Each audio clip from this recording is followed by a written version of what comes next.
علیکم ورحمۃ اللہ وبرکاتہ۔ دوستو، آج کی ویڈیو ترکی کے بارے میں ہے۔ ہمارا دوست اسلامی ملک ترکیہ، جسے ترکی بھی کہتے ہیں، براعظم ایشیا کے مغرب میں واقع ہے۔ اس کا کچھ حصہ براعظم یورپ میں واقع ہے۔ اس طرح یہ ملک دونوں براعظموں کے درمیان پل کی حیثیت رکھتا ہے۔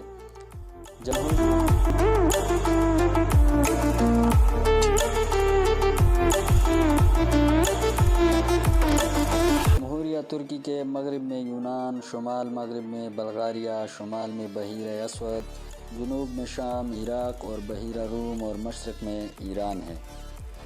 ترکی کا کل رقبہ 3,51,382 مربع کلومیٹر ہے۔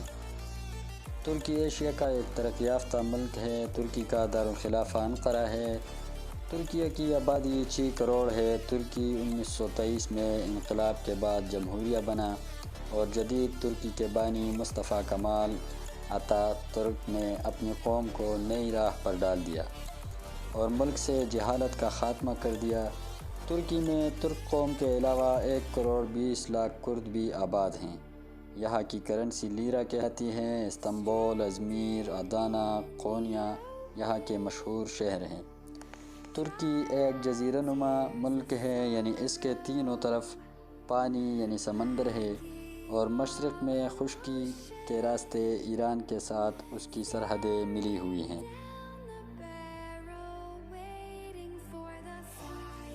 ترکی کی آب و ہوا بحیرہ روم کے علاقے والی آب و ہوا کہلاتی ہے، جس کی وجہ سے موسم گرما خشک اور موسم سرما مرطوب ہوتا ہے۔ انقرہ کا درجہ حرارت جنوری میں 0.3 سینٹی گریڈ اور جون میں 23 سینٹی گریڈ تک پہنچ جاتا ہے۔ ترکی رقبے کے نصف حصے میں قدرتی چراگاہیں اور جنگلات پائے جاتے ہیں۔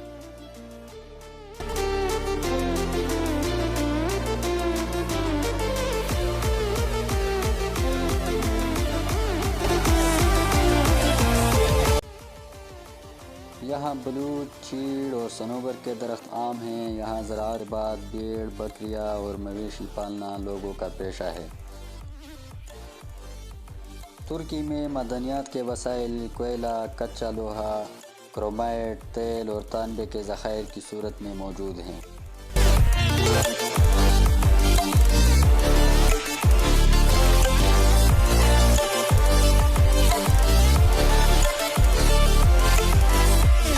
ترکی میں معدنیات کے وسائل کوئلہ، کچا لوہا، کرومائٹ، تیل اور تانبے کے ذخائر کی صورت میں موجود ہیں۔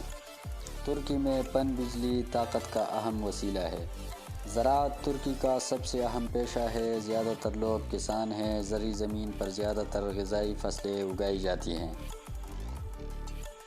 جنوبی حصے میں ادانا کا میدان ایک مثالی زرعی علاقے کی حیثیت سے پہچانا جاتا ہے اور یہاں پاشی کا بہتر نظام موجود ہے۔ غذائی فصلوں میں گندم، جو، مکئی، چاول، آلو، انگور، انجیر کے علاوہ کپاس، چقندر، تمباکو اور چائے شامل ہیں۔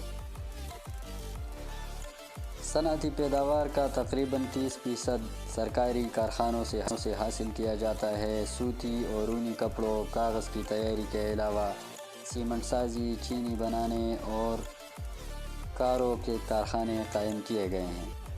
ترکی کے جغرافیائی محل وقوع کی وجہ سے سارے مشرقی اور مغربی اہم راستے اس ملک سے گزرتے ہیں، جس کی بدولت یہاں ریلوں اور سڑکوں کا عمدہ نظام موجود ہے۔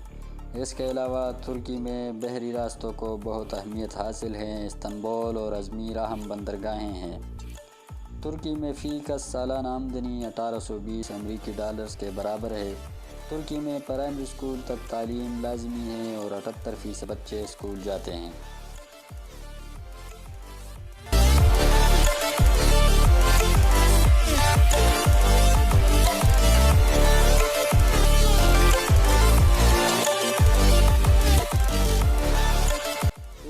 قومی کھیل آئل ریسلنگ ہے۔ اسے گریس ریسلنگ بھی کہا جاتا ہے۔ اس کھیل کا میچ شروع ہونے سے پہلے دونوں کھلاڑیوں کو تیل میں بھگو دیا جاتا ہے۔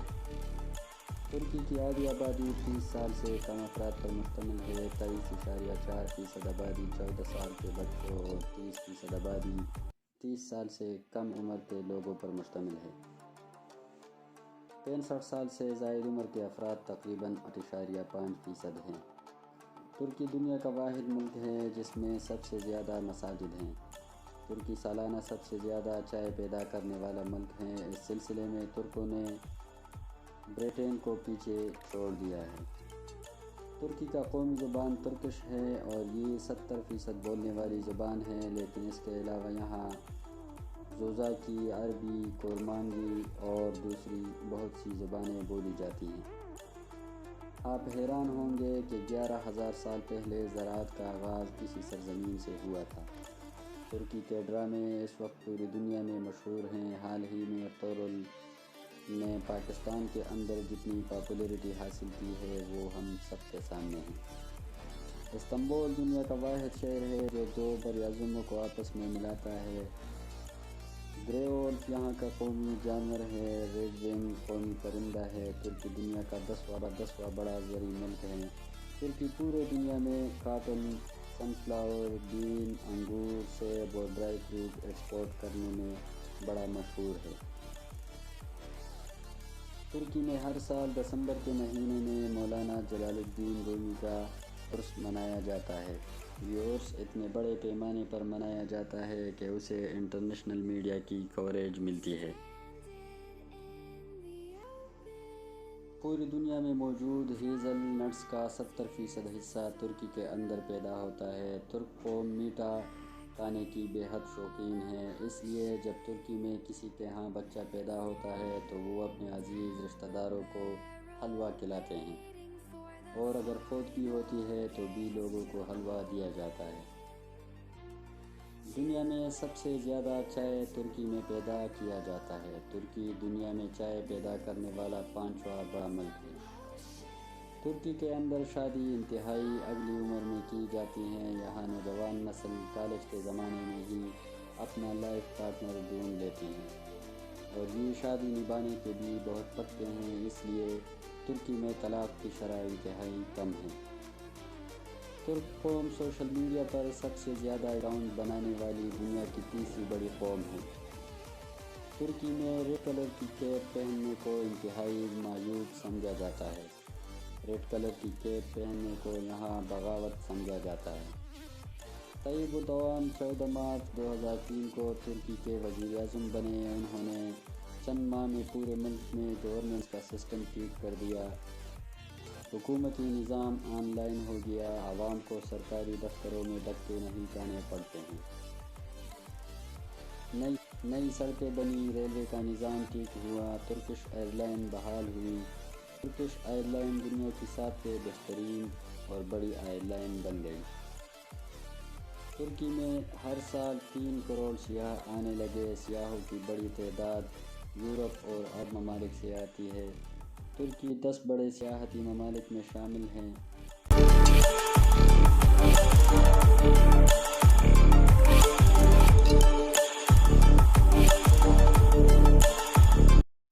ترک لوگ گھوڑے کا گوشت کھانا اور گھوڑی کا دودھ پینا انتہائی پسند کرتے ہیں، اس لیے یہ قوم انتہائی بہادر قوم ہے۔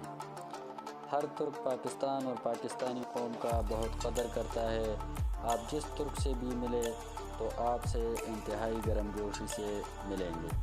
ریسٹورنٹ میں آپ کا اضافی چیزوں سے فری میں تواضع کریں گے۔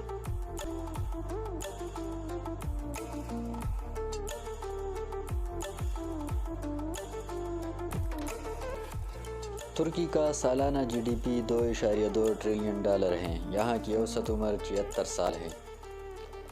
سعودی ترکوں سے نفرت کیوں کرتے ہیں؟ آئیے آج آپ کو اس حقیقت سے آگاہ کرتے ہیں۔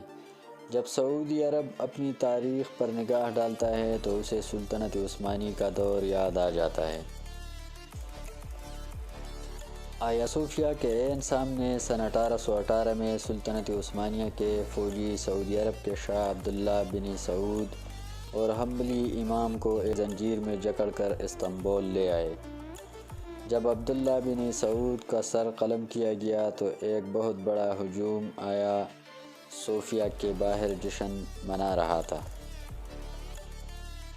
عبداللہ بن سعود کی سربریدہ لاش کو 3 دن تک رکھا گیا تھا۔ اسی دوران سلطنت عثمانیہ کے فوجیوں نے اس وقت کے سعودی دارالحکومت دہریہ اور ریاض کے مضافات میں حملہ کیا تھا۔ سعودی عرب کے موجودہ حکمران شاہ سلمان اور اس کا بیٹا ولی عہد شہزادہ محمد بن سلمان عبداللہ بن سعود کے خاندان سے تعلق رکھتے ہیں، جن کا آیا صوفیہ کے سامنے سر قلم کیا گیا تھا۔ ایک اور غلط فہمی یہ بھی ہے کہ پورے سعودی عرب پر سلطنت عثمانیہ کی حکومت تھی، لیکن ایسا کہنا یا سمجھنا بالکل غلط ہے۔ سعودی عرب کی صرف ساحلی پٹی مکہ اور مدینہ سلطنت عثمانیہ کے ماتحت رہے ہیں۔ یہ بات سن کر آپ کو حیرت بھی ہوگی کہ کوئی ترک سلطان کبھی بھی حج پر نہیں گیا۔ یاد رہے کہ عربوں کے نزدیک ترکوں نے بدعات، قبر پرستی، صوفی ڈانس اور قوالیوں کو فروغ دیا تھا۔ اسی وجہ سے ترکش ڈرامے ارطغرل پر سعودی عرب، مصر اور متحدہ عرب امارات میں پابندی عائد ہے۔ لیکن افسوس سے کہنا پڑتا ہے کہ جو عرب قبر پرستی کے خلاف ہیں، وہی آج اسرائیل کی جولی میں کھیل رہے ہیں۔